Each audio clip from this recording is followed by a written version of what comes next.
دكتور محمد فائق، ثاني سؤال لليوم.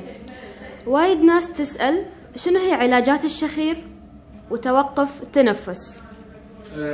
في عدة علاجات للشخير وتوقف التنفس. هل هو الشخير وتوقف التنفس متصاحبين مع بعض، أم أنه الشخير الحالة حالات شخير الحالة وفي حالات شخير وفي حالات توقف تنفس الحالة، أو مع بعض؟ فبالنسبة للشخير البسيط أو درجة 1 أو درجة 2، علاجه هذا يكون علاج مستحدث بدون جراحة بالعيادة وبدون جرح، وتستغرق 10 دقائق دقيقتين للعلاج و10 دقائق للتخدير الموضعي. وهذه عمليات عملتها في لعدة سنوات ونتائجها جيدة جدا. في علاج لتوقف التنفس أيضا بدون جراحة، ولكن من الصعب المريض انه يتقبله ليكون يجب ان ياخذ الاكسجين ماسك بالليل، وهاي صعبه عليه.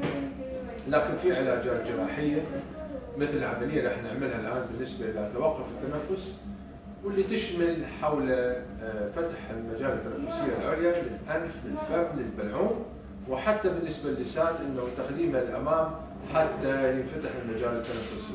وفي بعض الحالات يتطلب ايضا علاج بالنسبه الى الحنجرة، قد تكون هناك تضيق في على الحنجرة أو حركة الحبال الصوتية غير صحيحة، أيضا تؤدي إلى توقف التنفس.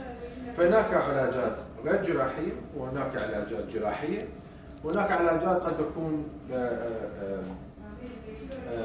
مرتبطة مع بعضها البعض، يعني جراحية وغير جراحية، فتعتمد على حسب حالة المريض.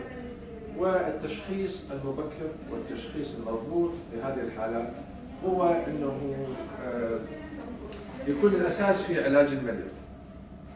ترك حالات توقف التنفس خطره جدا، لانه ينخفض بها الاكسجين في الليل ويؤدي الى اضرار لاعضاء الجسم القلب والرئه واعضاء اخرى، فيجب علاج هذه الحالات وعدم تركها.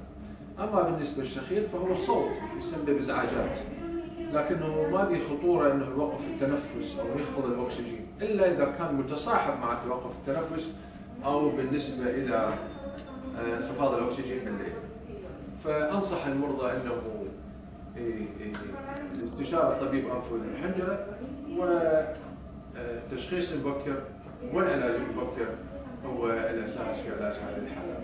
مع تحياتي دكتور محمد فائق، استشاري انف واذن وحنجره وتجميل الانف.